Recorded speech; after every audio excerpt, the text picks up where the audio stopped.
Hello everyone, welcome back to Cast TV. Another episode, in fact, the final episode with my E30 M3 barn find.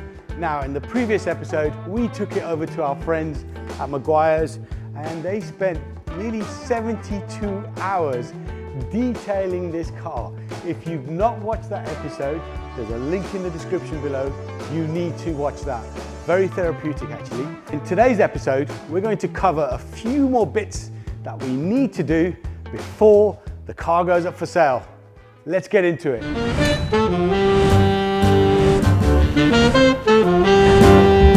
So yes, the barn find no longer looks like a barn find. She's actually a pretty looking car. However, once the car was detailed by our friends at Meguiar's, it became quite clear and very apparent that the interior had seen better days. In fact, 30 years of wear and tear, especially on the driver's seat. The car was showing its age. So what we've decided to do is get the whole of the interior re-dyed. So that's both the front two seats, the rear bench, the door cards, the rear panels, the center console. And if you recall, the driver's seat was actually pretty damaged. The bolster was pretty badly ripped, and now obviously you can't re-dye a damaged bolster. It needs to be repaired first. So what we've done, we've sent the driver's seat to Max over at Hawks Autoworks, and he has replaced the leather on the driver bolster. And I've got to say, what a difference. Obviously now the bolster looks brand new, box fresh, but the rest of the seat doesn't. However, as I've just mentioned, the whole of the interior is going to be re-dyed. It's going to be re-dyed in the same color. So even though this leather is fresh, everything will be matching, and we will also have the tri-color BMW colors re-dyed as well. The dyeing process will be done by my namesake friend Raj, and he recently re-dyed my interior for the E30 M3 convertible, which is going through a complete restoration process. And what a fantastic job he has done. His details are on the screen and will be in the description below. He will collect this interior and have it back probably in about a couple of weeks, re-dyed and fresh. Now, once the interior is removed, we're going to tackle another problem. Previous episode, when Meguiar's detailed the car, there were some comments by the audience that why did Meguiar's not clean under the seats? Well, it wasn't their job to remove the interior or remove the engine. We'd given them the car to detail, and they did a fantastic job, smashed it at the park. However, now the car's back in our hands, the interior is going to remove. We're going to strip the carpet out and clean the carpet and clean in all the nooks and crannies which Meguiar's could not get into because obviously the interior is in the car. So the door cards will be coming off. We'll clean inside the doors, the rear panels, the center console. As you can see, 30 years of wear and tear, but still a pretty good interior. It's quite obvious the previous owner was a smoker because there's a lot of cigarette bits and pieces lying underneath the driver's seat, and I've got no idea what's going to be under the passenger seat. So yeah, we'll give the interior a clean. We're also going to tackle a slight issue I've got with the roof. Now the motors do function because we can hear them working, but this is as far as the roof will go. So whilst the car is in the workshop, we will do our best to get this roof functioning. So at the end of this episode, as I said earlier, the car will be going up for sale. So we'll go for a drive, we'll talk about the history of the car, what we've done, the journey it's had with us, and I'll let you guys know what I'm asking for this amazing and iconic BMW E30 M3 convertible.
As you can see behind me, the interior has been returned by Raj and it has been completely re-dyed and lacquered. We'll go through the process in a moment, but let me show you the interior. As you can see, it looks box fresh.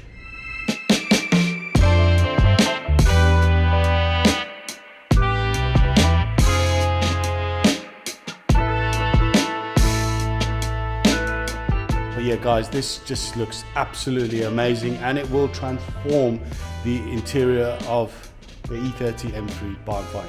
So let's get into it.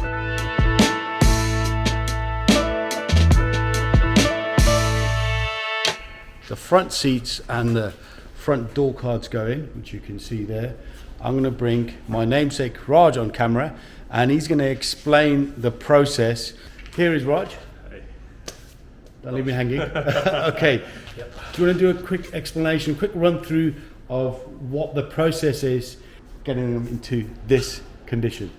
Do you want to explain that maybe on the seat itself? Yeah, of course. So obviously with the bolsters is probably where you're going to see most of the wear. You can see this one's pretty clean now. It wasn't like that when it came in. So stripped the top surface off, got back to raw leather, put a bit of filler on there just to mask up some of the creases and cracks.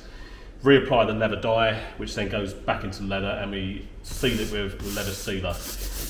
About 8 to 10 coats of that, just to lock everything in, and there's the results.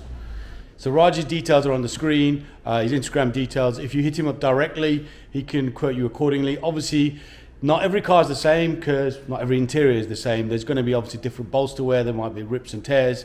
That you'll have to discuss with him. But he's done a fantastic job on the barn find interior. And only a few weeks ago, over there is my Meguiar blue E30 M3.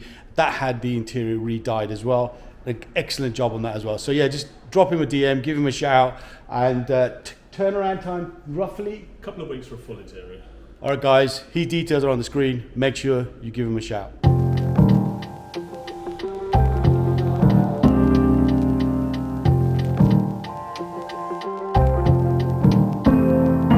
Right, it's been a while. The workshop has been busy and I've been waiting for a slot to get the car in just to sort out a few niggles. Now, in the previous clips, you would have seen the fresh new interior that's gone back in, and obviously externally the car looks fantastic after the Meguiar's detail 2 and a bit days in their bay. So today I'm going to grab Jay, just sort out a few niggles that this car has. For example, the roof. Still can't get it to operate. Now, the previous owner did tell me that the electric motor is fully functional, but there was an issue with the mechanism, so they disconnected the motor. So I'm going to ask Jay to reconnect the motor and just make sure that the roof works and functions correctly. And maybe we'll install a stereo and fix this aerial as well. Now, at some point in this episode, this car is going to go up for sale. You've heard it right. This car is officially going up for sale. So keep watching, guys.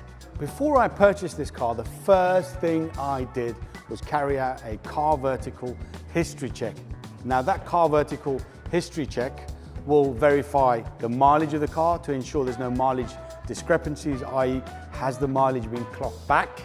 We'll also check if there's any finance outstanding, because the last thing you want to do is buy a car and then realize that there's finance outstanding, because ultimately you'll be responsible to pay the outstanding finance. We'll also check to ensure that the car's never been stolen or stolen recovered.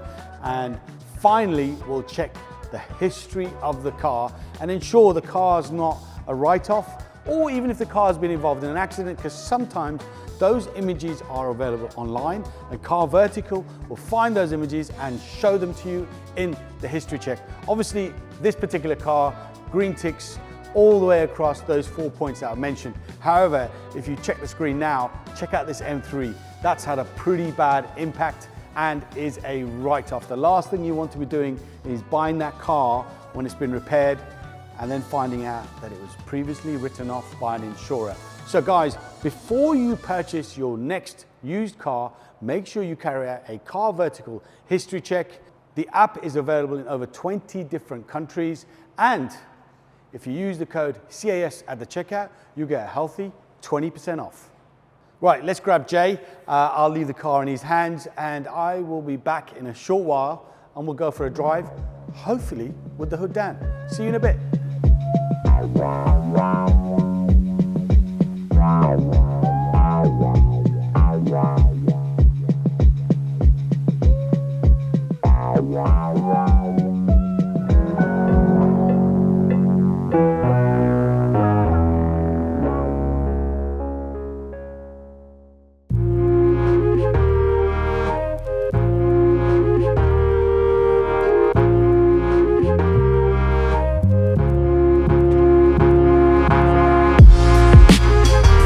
So guys, here we have it. First drive in the E30 M3 convertible with the hood down, and chosen the perfect day for it.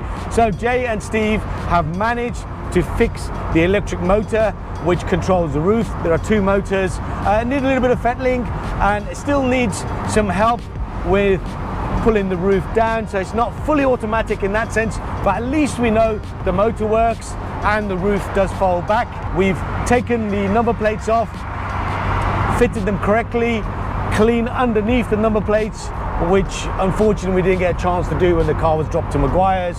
So car looks a lot better, she's driving a lot better, and we've got weather which allows us to enjoy having the roof down. So there you have it guys. We've completed everything we need to do on the barn find. There's a few other bits that do need addressing, but you know, I'm gonna leave them as they are and let potentially the new owner fix those. So let me just quickly go through those. The trip computer display on the front dashboard, the display is actually bleeding, so you need a complete new panel. They are available from Germany. The perspex screen, the rear screen, that has seen better days. It's ripped. We've covered up the rips with tape, but ultimately you need a new screen. Ideally you probably need a new hood because some of the roof seals aren't that great, they're ripped. So ultimately you'd get a new hood with a new perspex screen. So those are just the minor issues that can be done and sorted out by the new owner. And yes, the car does need painting. Obviously we've had it detailed, the car looks absolutely amazing from what it was, but ultimately there are a few scratches, more so on the passenger side. There are a few dings on the car as well, which the dings can also be taken out, but the paint is a little bit tired. You know, the previous owner used the car, he had it for 19 years, it was sitting outdoors. There's virtually no rust on the vehicle, which is absolutely outstanding. For those of you that know about E30s, they do rust away. This car has virtually no rust. So we would suggest that the new owner paints the car, takes it back to bare metal.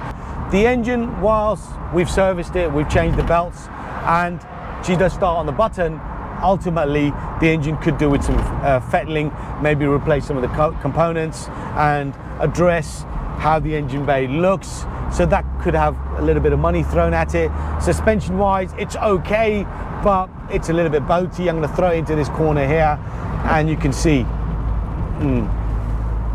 yeah, there's quite a bit of rolling going on there as well. So suspension could do with an upgrade, but ultimately these are all things that can be done by the new owner in their own time and at their own budget. Now, if I was to do all of those and address the paint, address the suspension, the engine and so on, the price that I'd want would actually increase significantly. So I'm going to leave the car as it is, as you see it today.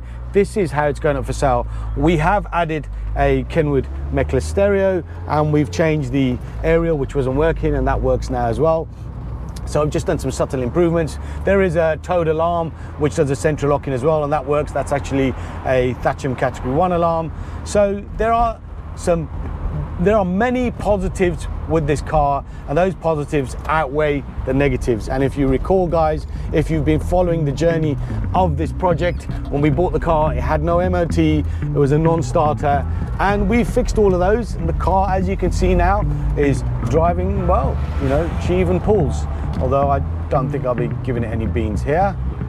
and she pulls quite well. So hopefully at least that engine is solid and you've got a good base point to put your own stamp on this car. At the time of filming this video, looking on Auto Trader and on PistonHeads, there are no E30 M3 convertibles up for sale. Nothing whatsoever. There are a few for sale in Germany on the German equivalent of Auto Trader, which is mobile.de, and I had a quick look on there yesterday, and a couple of similar cars that are up for sale, and let me give you an idea of what they are. So in Germany there's a Meguiar blue E30 M3 convertible for sale. Currently has 153,000 kilometers, which is about 95,000 miles, give or take. Looks in fairly good condition. It's up for sale at 87,000 euros, which is about 76,000 pounds at today's exchange rate. Check in on Collecting Cars, that's the UK auction website. So last year, March 23, a black on black E30 M3 convertible sold on Collecting Cars, 181,000 kilometers, and that sold for 87,500 euros. So I know the $6 million question, well, why am I asking for this car? So let me tell you about this car. So this car's got 180,000 kilometers, which is about 111,000 miles. It's one of 786 genuine E30 M3 convertibles made for the European market. These cars never went to the States. It's black on black. Only 3 previous owners. This is currently on a trade slip, so the new owner would be the 4th owner. Loads of service history, in fact, a box full of receipts going back 18, 19 years when the previous owner had it serviced, and all the bits that he's replaced over the years. He's kept all the receipts, and obviously I've got all of those as well. I've got all the paperwork for everything that we've done to the car as well. And obviously you've seen what we've done to the car. We've sorted out a lot of the issues. One big thing to factor in on my car, on this car, is that it has factory fitted AC and heated seats in the front. And the ones that I've seen for sale in Europe don't have that. And that is an expensive option to tick the box for back in the 90s, and also to try and add on now. So what am I asking for, guys? Well, I'm asking for £60,000. That's right, £60,000 for this E30 M3 convertible. Now, as I said earlier, I could rectify the paint, I could fix the hood, I could sort out all the minor niggles with the engine, change the suspension, but then I'll be looking for probably 80, 90,000 pounds, maybe even more. So I've priced it knowing that whoever buys the car, they can put their own stamp on it, they can do all those things in their own time and at their own cost. So I think I've left enough meat on the bone for a prospective new buyer to buy the car and put their own stamp on it. So what do you guys think? What do you guys think of the journey that this barn find's been on? You know, it was a fantastic chase.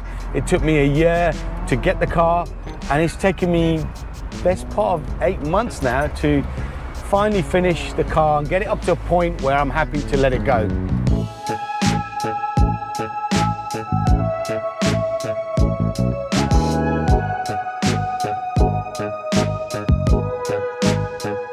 But yeah, guys, what do you think of the project? All finished now. Make sure you drop a like, make sure you drop a comment, and make sure you're a subscriber to the channel, because this is one of maybe 4 or 5 projects that we're currently working on, and now that this one's finished, I can jump into one of the others, such as my red 964 C2, or even my other E30 M3 convertible, which has been sitting around for the last year doing nothing. So guys, thanks for watching, and I will see you on another episode on Cast TV.